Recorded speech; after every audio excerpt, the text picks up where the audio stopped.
আসসালামু আলাইকুম, welcome back to my channel. কেমন আছেন সবাই? আশা করছি সবাই ভালো আছেন। আমরা আলহামদুলিল্লাহ ভালো আছি। তো আজকে সকালের নাস্তার জন্য আমি নান রুটি বানাবো।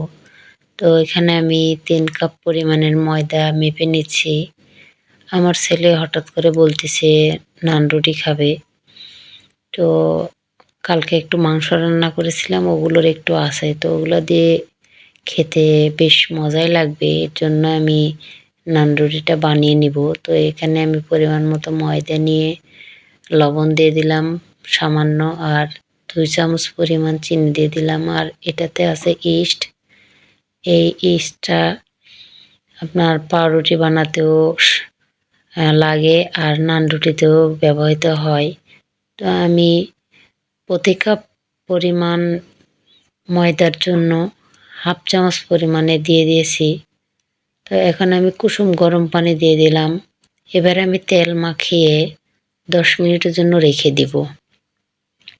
তো এখন আমার এই যে তেল মাখানো হয়ে গেছে, আমি 10 মিনিট পর আবার এটা রুটি বানিয়ে নিব। তো এই তো এরকম একটা সফট ডো তৈরি করে নিলাম। এখন আমি এটা ঢেকে রেখে দেব 10 মিনিটের জন্য। আর এইদিকে আমার হাজবেন্ড সকাল সকাল বাজার করে এনেছে সিম, দেশি সিম আর পেঁপে। তো সিমটাকে আমি কুটাকাটি করে নিব, সামান্য ভাজি করব।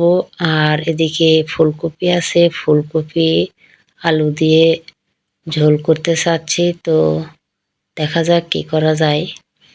তো এই তো কুটে নিলাম। আর এদিকে আমার ময়দাটা ময়ান প্রায় হয়ে গেছে। এখন আমি এটা রুটি বানিয়ে নিব। তো এর মাঝে একটি কথা বলতে চাই, আমার ভিডিওটি যদি আপনাদের ভালো লাগে অবশ্যই কমেন্টে জানাবেন আর লাইক শেয়ার দিবেন। তো এখন আমার রুটি বেলা হয়ে গেছে, প্রথম রুটি।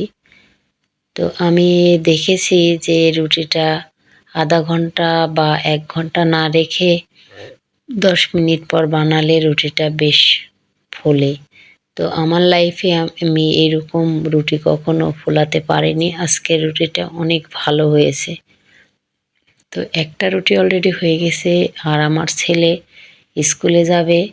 তো এই তো ওর বাবার সঙ্গে খেয়ে নিচ্ছে। ওর বাবা স্কুলে নিয়ে দিয়ে আসবে।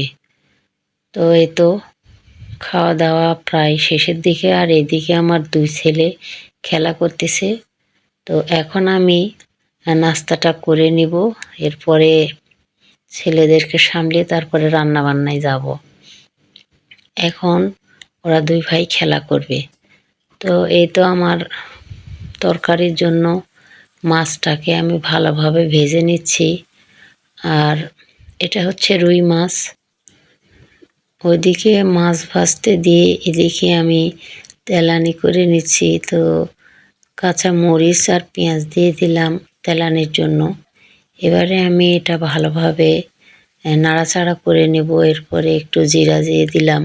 আসলে গোটা জিরা দিলে একটা ঘ্রাণ বের হয়, সেটা আমার কাছে খুব ভালো লাগে। এখন আমি পেঁয়াজ বাটা দিলাম। এবারে আমি লবণ দিব, এরপরে হলুদের গুঁড়া, মরিচের গুঁড়া, তারপর ধনিয়া গুঁড়া, জিরার গুঁড়া, আর মাছের মশলা আছে। আমি বাসাতেই সেটা তৈরি করেছি। কোনো একদিন সুযোগ হলে আপনাদের সঙ্গে এটা শেয়ার করব। তো এই তো আমার আস্তে আস্তে মশলাগুলো দিয়ে নিচ্ছি। আর এই মশলাটা আমি ভালোভাবে কষিয়ে নিয়ে তারপরে তরকারিটা ঢেলে দিব। তো সামান্য পানি দিয়ে দিলাম তরকারি কষানোর জন্য। এই তো আমার মশলাটা প্রায় কষানো হয়ে গেছে। এখন আমি অল্প একটু কপি আর আলু নিয়ে নিছি। তো এখন আমি এটা ভালোভাবে নাড়াচাড়া করে নিয়ে ঢেকে দিলাম।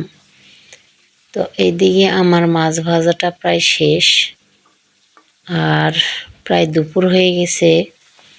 রান্নাটা খুব দ্রুত শেষ করব, এর জন্য খুব দ্রুতই কাজ করতেছি। আর আমার ছেলেদেরকে ওর বাবাই দেখাশোনা করতেছে। এখন বিকেলে তার অফিস আছে। তো রান্নাটা শেষ করলে তারপরে খাওয়া দাওয়া করে অফিসে যাবে। আর এদিকে আমি আলু আর সিমটা ভেজে নিব। তো এটা দেশি সিম ছিল, সিমটার আলু আর সিম দিয়ে ভাজি করলে অনেক মজা। আমি এখন লবণ দিয়ে দিলাম, হলুদের গুঁড়া, মরিচের গুঁড়া, তারপর পেঁয়াজ বাটা। তো এবারে আমি নাড়াচাড়া করে সামান্য পানি দিয়ে ঢেকে দিব। যেহেতু নতুন সবজি সেহেতু অল্প পরিমাণেই পানি লাগবে। এইদিকে আমার এই ফুলকপি আলুর তরকারিটা অনেকটাই কষানোর প্রায় শেষের দিকে। তো সামান্য একটু পানি দিয়ে দিলাম আর মাছ দিয়ে দিচ্ছি। প্রতিদিন একই তরকারি ভালো লাগে না, যার কারণে আমি আজকে অল্প তরকারি রান্না করতেছি যেন খেয়ে শেষ হয়ে যায়। এইদিকে আমার আলু আর সিমের ভাজিটা প্রায় হওয়ার দিকে। তো আজকের মতো ভিডিওটা এই পর্যন্তই। সবাই ভালো থাকবেন, সুস্থ থাকবেন। আসসালামু আলাইকুম।